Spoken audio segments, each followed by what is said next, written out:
So you want to work in healthcare, but you're not sure where to start. I'm Leah, your host of this podcast, and I'm bringing you the inside scoop on healthcare professions. From doctors to PAs to healthcare administrators and CRNAs, my goal is to let professionals tell their stories and give honest reviews of the careers they have chosen. So whether you're considering a job in healthcare or you simply have an interest in what we do, this show is for you. Welcome to the So You Want to Work in Healthcare podcast. Today we have a very special guest. She is an RN, MSN, also DNP MBA candidate. She's a lead clinical specialist for thoracic perfusion in America and also happens to be one of my favorite social media personalities. So welcome, Lauren Leckliter. Thank you. Happy to be here. Glad we finally got to do this. I know. It's been a long time coming, but I'm happy you're here. And if you guys don't follow Lauren, she's PRN Sarcasm on social media, and she's hilarious. I honestly don't know how you don't have more followers. Like, your stuff is like gold content in my mind. Niche. It's niche humor. That's probably why. It is pretty niche. It is niche. Today's episode and all episodes on this podcast are not medical advice, and our views do not reflect the views of our employers. So, first question I ask everyone is why healthcare, why medicine? So tell me about your story. Like, what brought you into healthcare? How did you get here? How did you become a nurse? Yeah, so this is kind of maybe a bit of a different answer than like I wanted to help people, and which I did, but I grew up in healthcare. My father was hit and almost killed by a drunk driver when I was 3. So I've never known any different. So my first chores were like cleaning the wheelchair, helping him with his trach cares. So it was just really embedded in like my childhood. Fast forward, when I was 10, I was diagnosed with a bone tumor. So then I just had that whole experience myself. So I don't know that it was ever like an active choice. It was just, I was so comfortable in an environment where a lot of people weren't. And I understood it. I understood the labs. I understood what vitals were supposed to be. So when I started taking some of these like prereq courses, they were so ungodly easy, thank God. Just because I had already lived in that environment. And so then I was like, I might as well just do this. I didn't actively choose nursing. I think where I come from, which is small town, Midwest, rural Iowa, where everybody looks the same, prays the same, thinks the same. Only about 34% of adults have a high school degree, and even less have a bachelor's degree. So, and this is great. Rural America serves its purpose, but for young women, we were never really told like, hey, you can go somewhere. You can be a physicist if you want. You can be a physician if you want. It was teacher, nurse, farmer's wife. And those are all really important things. But I think for me that was my kind of ticket out. Yeah. Educationally and financially, I needed to break my own cycle there. And so I chose what felt comfortable and what was an easy path for me at the time. I'm glad I did. I have no regrets, but that's kind of how I fell into it. I mean, that's pretty heavy stuff. Yeah. Is your dad okay now? Yeah, he's permanently disabled, and he was 32 when it happened at the time, which is my age now, so I can't imagine. But he makes the best of it, and it's he's okay. Good. It's interesting how a lot of us have these like experiences as children, and then with healthcare, and it kind of guides us into healthcare, and it makes so much sense that you were just, comfortable with that. It was always in your life, I guess, since you could really remember. So, wow. And then tell me about the bone tumor. What kind of bone tumor was it? It's complex, and I honestly had it easier than a lot of the other patients and that I was seeing in there, but everything is good. I got a graft, and we're all good. I do my yearly scans. Good. But yeah, it kind of reiterated to me that I wasn't afraid of the hospital, and doctors didn't scare me. I actually liked them, and so that was maybe kind of meant to be. Yeah, so you had a good experience in healthcare. Yeah, I did. I feel like it's either the one or the other, right? Either you have a really good experience or you have a bad experience and you want to fix it. So then you kind of just found yourself in nursing because it was comfortable for you. So where did you go to school? Did you go locally? Yeah, so I went to Coe College, which is a small liberal arts school in Iowa. It's only about 1,300 students. So for some people, that's like their high school size.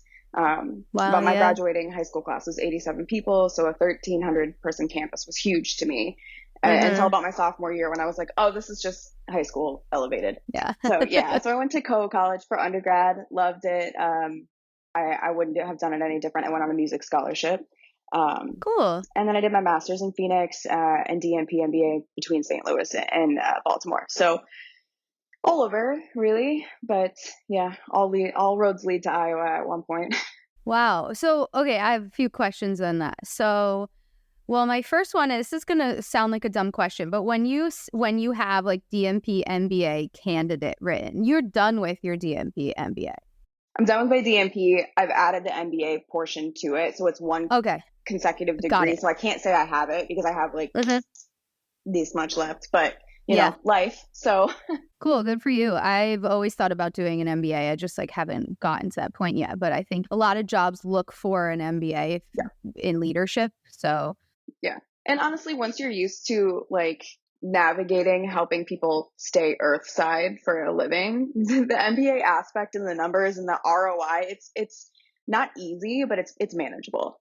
I'm glad I did this order. were you true bedside nurse for a few years before you did what you're doing now? Or Yeah. tell me about what you're doing now, because I did not really look into it at all, because I wanted you to just give me the whole story. Yeah. So first and foremost, I will always be a bedside nurse, you know, nurse always. I think that when you elevate to levels that are above that, and then you're asking nurses to do different tasks or be malleable to certain new protocols, that if you're not in it, you can't ask them to do that. So my number one thing is I'm always a nurse number one, and I will always work at the bedside. So even in my current role, I pick up shifts in the ICU because I'm not above it. But yeah, right now I work as a clinical specialist for a med device company that runs perfusion for organ transplantation. So I started as a bedside nurse at the University of Iowa, go Hawks, in a very unique unit that took like post lobectomy, post esophagectomy straight from the ER or the OR, excuse me, LVADs, heart transplants, lung transplants, all EP patients, all heart failure patients. So like we got all of it, and it was just an absolute like mind explosion as a 22-year-old. But it set me up in the best populations that I like to care for, which is heart failure and transplantation. So I worked there for about 4 years, was charge nurse within the first year because that's how it goes, and really felt comfortable. You know, I think that you shouldn't seek an advanced degree or seek to be a travel nurse or anything unless you are comfortable with every roll of a code by yourself, essentially. And so that was my comfort precipice of what I needed to do before I was a travel nurse. So then I traveled, went to Alaska, went to Dallas, went to Baltimore, California. Cool. And then when I wanted to come back to the Midwest and settle down, my husband also works in ortho. So he really wanted to be back in the Midwest. His family's here. So we came back from Alaska to the contiguous, and I was like, I need to do something different. I worked for an OPO for a little bit, allocating organs, running donor criteria, and then... Tell our viewers what an OPO is. Yeah, it's an organ procurement organization. So anytime somebody wants to be an organ donor, this is the kind of company or program that will facilitate that, because it's not the hospital's job. But then I had worked COVID ECMO the entire pandemic. I sat bedside, and, you know, that was horrific for anybody who worked it and anybody who experienced, you know, the patient side of it. And from there, I think it really solidified my love of perfusion and pumps. They're great. I'm such like a trinket tinket type person. I just want to build things and see how they work and see how we can affect patient care with it. So, from there, this position that I'm currently in kind of fell into my lap because it's running ECMO on organs that are being assessed for transplantation, which is just the best of all of the worlds to me. Awesome. That is really cool. I mean, I really only understand a little of it because I can only fix bones, but not only, I can't do that. I mean, I don't even do it. My boss does it. But, you know, it's like that stuff is so foreign to me. So when I walk into a room of a patient who's like, you know, in our step down units, we don't really even have a technical ICU.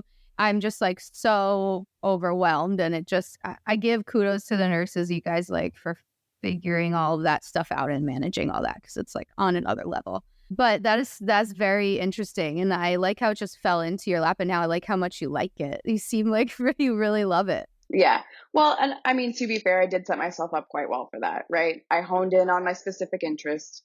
I got to the top of the level of what you could be for a bedside nurse in that specific interest. And then the things come to you because there are so few people who do that. Yeah. And back to what you said about not, you know, you need to be able to still do the tasks before or while delegating them. So I think that's like such a commendable trait. And I don't know if you saw, but I interviewed a couple of nurse managers on a couple episodes ago, and they were like so big on that. Like you have to be able to just like be in the trenches with everybody. And I think it goes for any job really. And same as me being a PA and precepting students, like I'm not going to ask a student to do anything I'm not going to be able to do too, Yeah. so. Or that you don't know how to do. That's so unfair. Yeah. So I think that there should be a federal, honestly, and this is such a controversial take, but I think that there should be a federal mandate that every nurse leader, manager, administrator has to work 80% in their given role and 20% on the floor. I mean, I'd be down with that. It makes sense. Yeah. It makes sense because it just makes people feel like it makes the team feel more comfortable too. It's like, you know how it is. But yeah, I'm not against that. Yeah, you want to respect your boss. You want to know that your boss knows what you're doing.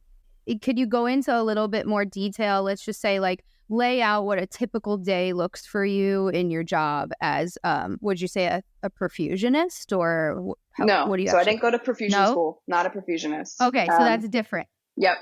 Yeah. So perfusionists are usually RTs that go to like a different perfusion program.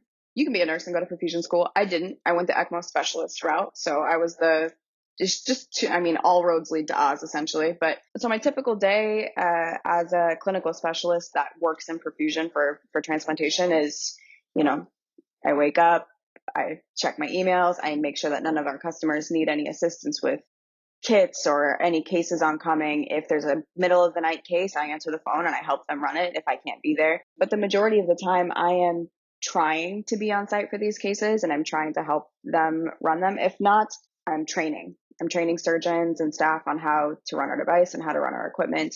And there are multiple perfusion based companies within this realm, and people, can look them up, and there's a couple, and they pretty much all run the same. But as a clinical specialist, my job is to make sure that the surgical staff in the OR knows how to run our device, to be there if I can, and to help troubleshoot anything so that these programs are successful. So I'm in the OR all the time. I'm talking to UNOS and OPTN all the time, which are the governing bodies for transplants. So that's really cool.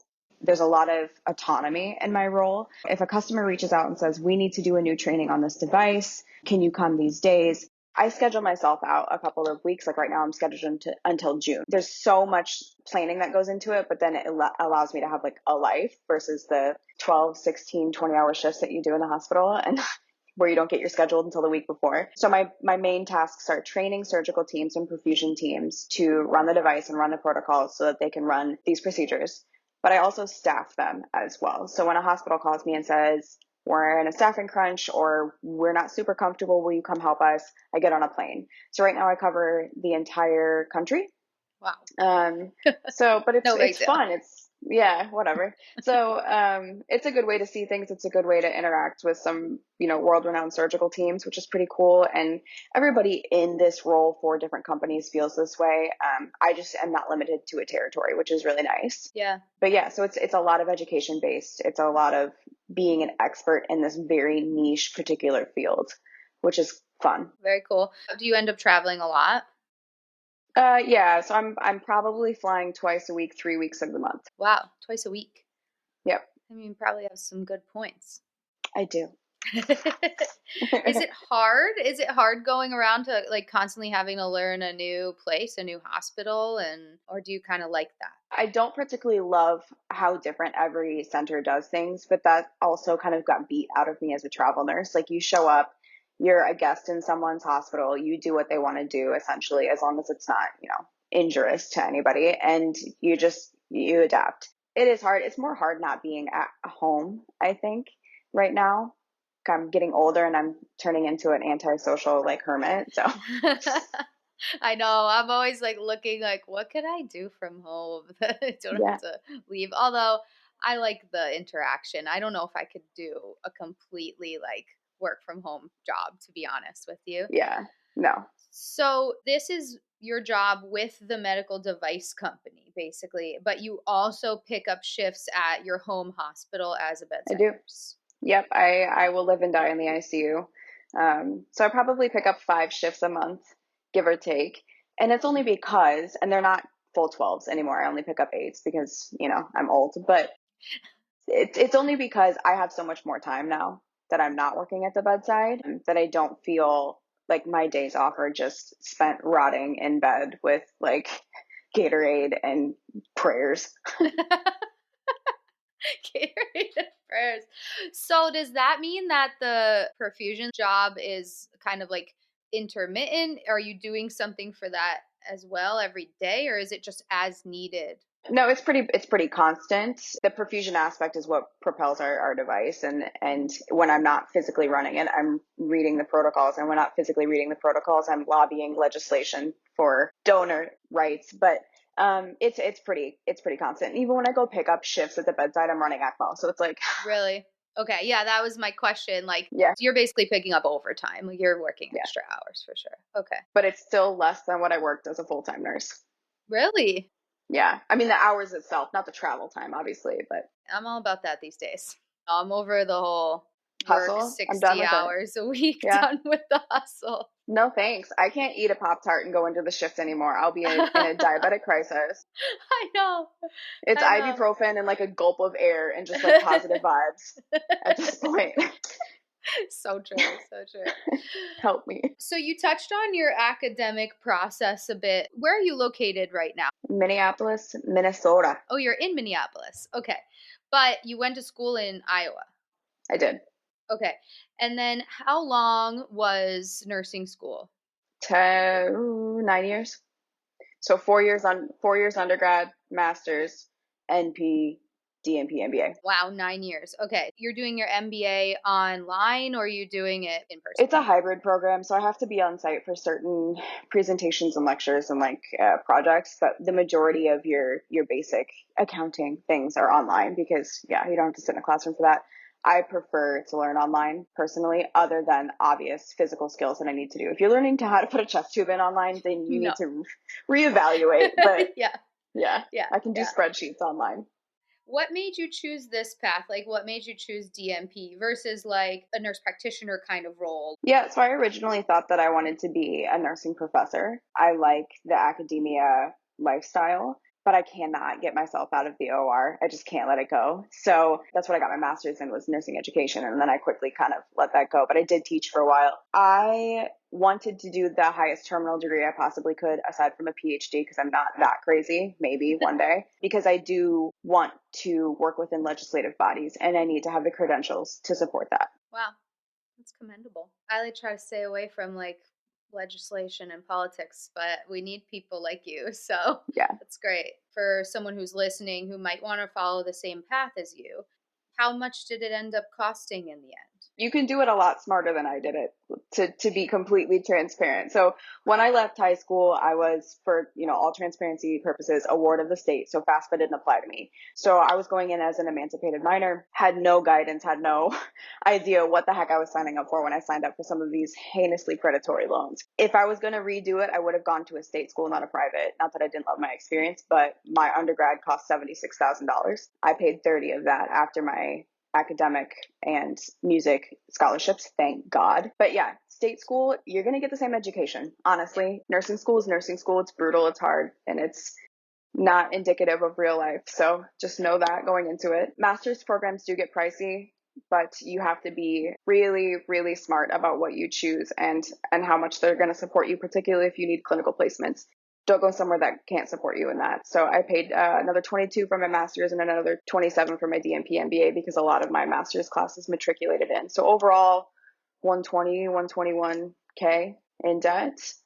There's a path that you have to follow to be in certain roles, and this is what I had to do. So Are you planning on, or are you currently doing any like loan forgiveness programs, or are you just kind of paying them off on your own? yeah, so I was in a loan forgiveness program when I was working at the University of Iowa because it's a not-for-profit state-funded hospital. Right now, I don't qualify for those things, and my income cap, we can talk about income transparency too if we need to, is a bit over that. And to sound like a bleeding heart and maybe a little bit of I don't know, crazy person, but I make the money and I can pay it back. So I do. And I think that those programs are for people who are in different positions than I am. And I'll own it, If Yeah. that makes me sound crazy, fine.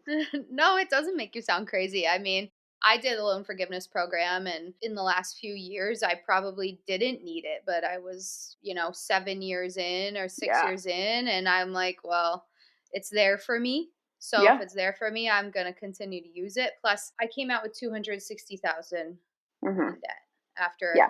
undergrad and PA school. So I'm like, you know what? I Yeah, work that's hard. for you. Yes, I could that's do for you. Yeah, it. And absolutely it no worked. shame. It Yeah. worked out. It worked out. Some people told me it was a scam, but we did it. I know there's a cap on how many people can be in those programs. It's the same reason I don't feel right shopping at Goodwill and like thrifting, right? Like I love Right. it, but that's Yeah. for somebody and I'm not going to Yeah. mess with it. So, Yeah. No, I hear you on that. So we're all in a lot of debt after we start our healthcare careers, a lot of us. for sure. I just want to know, what did you do for music? Like, did you play an instrument? What did you get your scholarship for?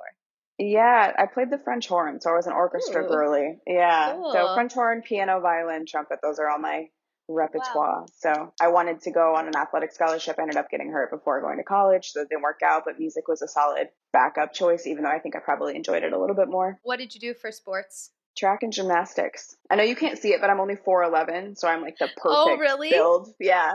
It is so funny when you don't meet people in person. You have like no idea. Like you come off taller than that, I'll I know. say. But like I'm sitting on a bar stool right now, and now I'm standing. Okay, so I am literally the opposite. I have like the shortest torso ever. So when I sit on a bar stool, people think I'm short, and I stand up and I'm like 2 feet Yeah. taller. You're like, oh, okay. Oh, that's so funny. Cool. So I'm sorry you got hurt, but I'm glad it all worked out for you in the end. Oh, you said income transparency. You don't have to tell me how much you make, but if you want to go into like how much somebody in your position, because it is, you are in kind of a very specific, more rare Yeah. role in Yeah. healthcare. So I think it's important to know how much somebody might be able to make in this position. 100%. Yeah. So cumulatively, a bad year for me is 200K. My best year was 320. Insane. That's amazing. I'm like That choking was on my COVID though. That was COVID, and I was working for it. So, and that's everything cumulatively, right? That's bedside, that's social media, that's my job, and that's my bonuses. So when you get into a medical sales company, no matter what algorithm you fall into, you're eligible for bonuses and or commission. I am not sales. I do not get commission, but I get bonuses based on projects that I do. So that is a nice boost in income. Minnesota pays really well for nurses. I mean, in the grand scheme of things, I moved from Iowa where they make like $24 an hour. Minnesota pays about 68. Yeah, I was hurting. But so when I pick up shifts, $68 an hour is nothing to scoff at. And it really supports, still wanting to do that, because if I were anywhere else, why would I waste the time essentially? And then, yeah, social media pays a bit, not a ton, but it does. So I'm sitting pretty. I nice. can't complain. Yeah.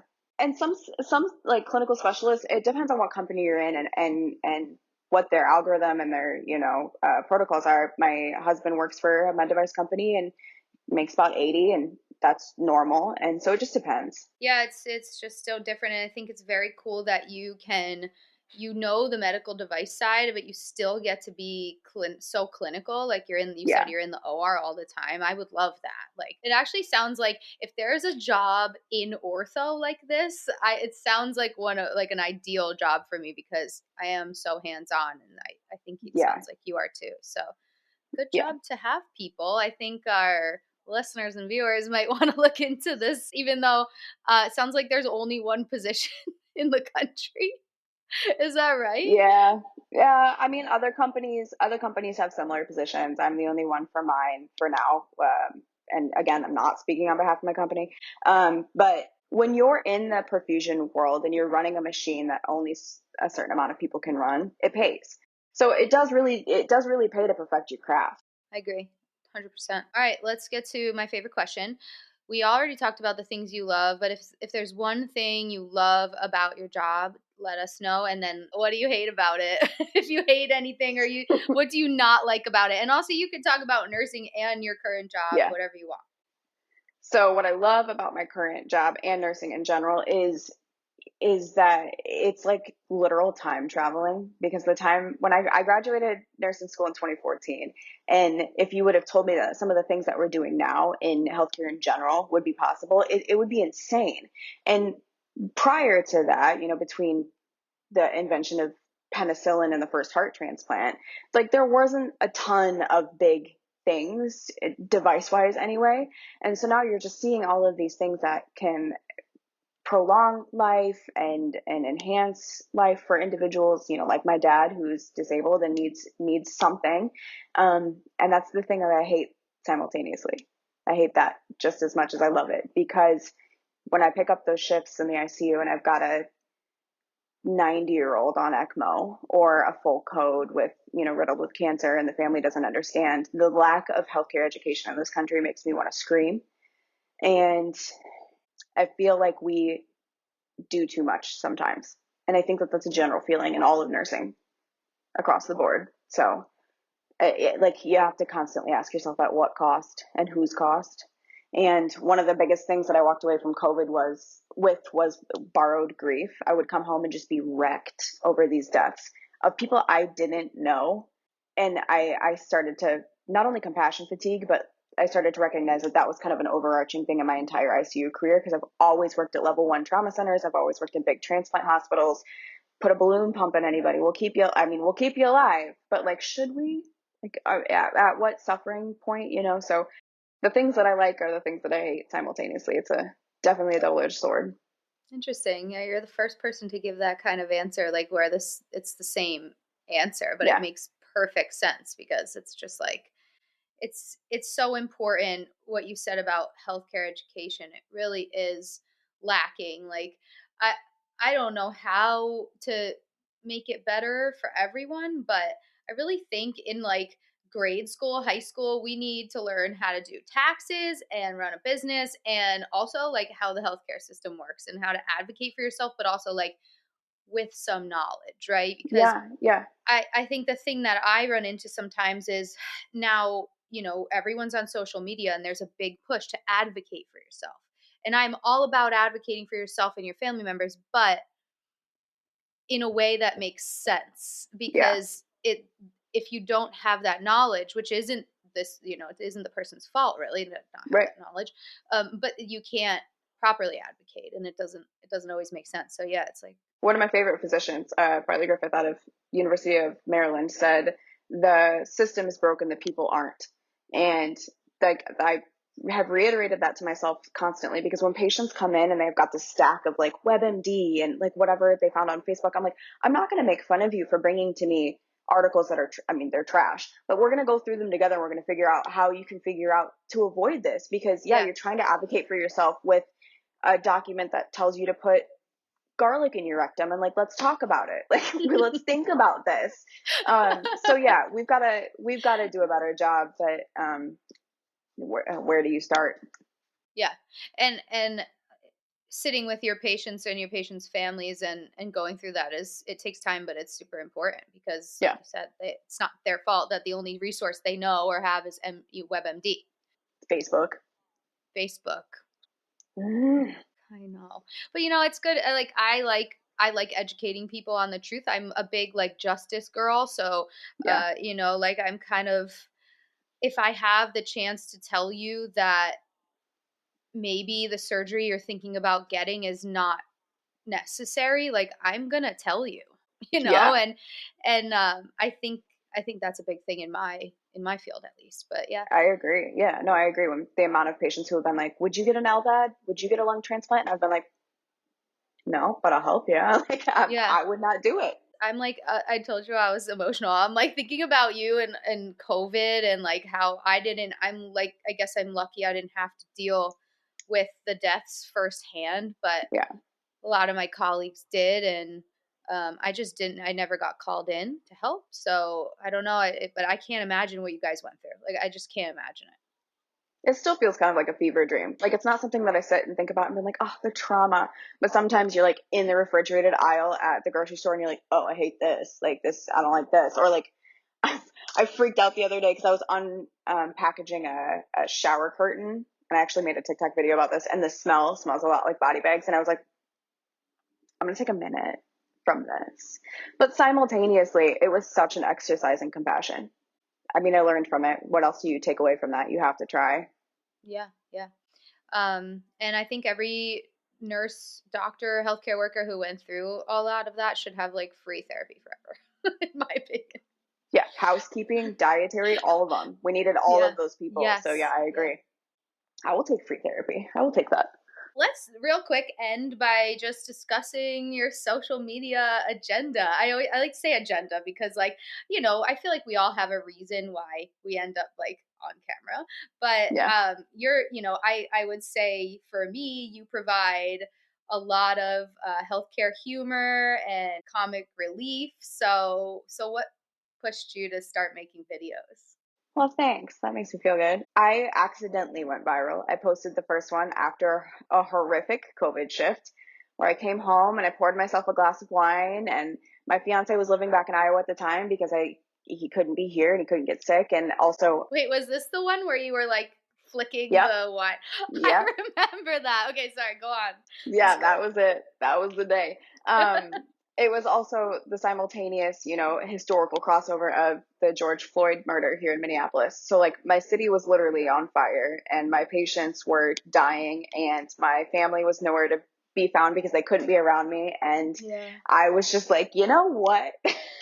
I'm gonna tell the world what it's like. And boy, did I. Uh-huh. So I woke up to like 1.5 million views, and I was like, uh-oh, that Oh was no. mistakes have been made. But I rolled with it because I just don't think that people understand what it's like to work in the hospital. They have no clue. You hear all the time like nurses just pass meds, don't they? And you're like, I wish.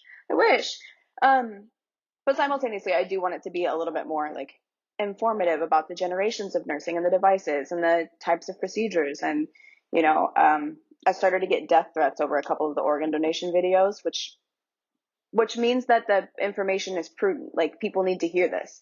So I guess I went the other way with that. But yeah, it's for laughs, it's for education, it's for fun. It's my debriefing sometimes. Hopefully never at the patient's like actual, you know, detriment. Like, I don't want patients to Yeah. think that, but when a patient smuggles a peacock in their suitcase into the hospital, like, we should talk about this. This is hysterical. His name was Gerald, and we loved him.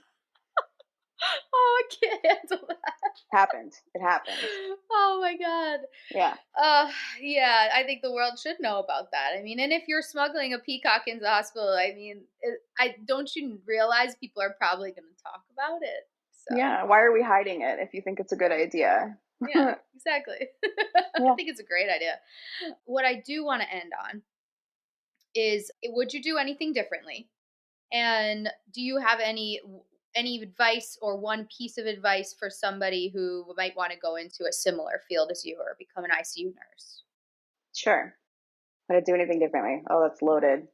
I wouldn't be here if I did, but I do think that in another life I would have liked to work solely for like the UN or like global aid or something. And I think that if I came from a different family and a different background and didn't go to college with $800 in my pocket, that I would have gone to medical school and probably gone on to be a surgeon. But that's just a different life. And when you come from where I come from, there's a lot of barriers to doing that. So, nursing is a perfectly respectable field. I'm very happy that I'm in it. I'm very happy the situations that I'm in, and every patient is an ability to be a change agent, which is a unique thing. So those are probably the things that I would change, and probably not be so hard on myself to like gun through all the education. Like, I just thought that I had to get it done, and you can relax. Same. It's all right. Yep. You're going to turn 30 no matter what. So who gives a shit what your degree is when you do? So, yeah. So that would be what I would change. And if words of wisdom, and I tell this to every student that I precept and every new nurse and every new colleague that I have, is if you aren't willing to actually care for every patient, find a different job.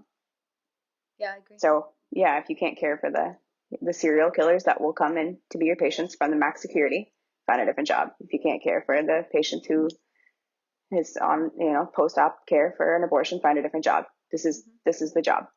Yep.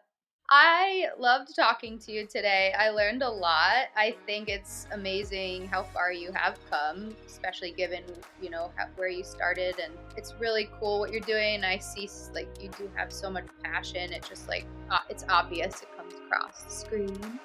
Thanks. I hope one day we can meet in person. So let me know when you're ever in New York. May. I'll be there in May. Let's hang out. Okay.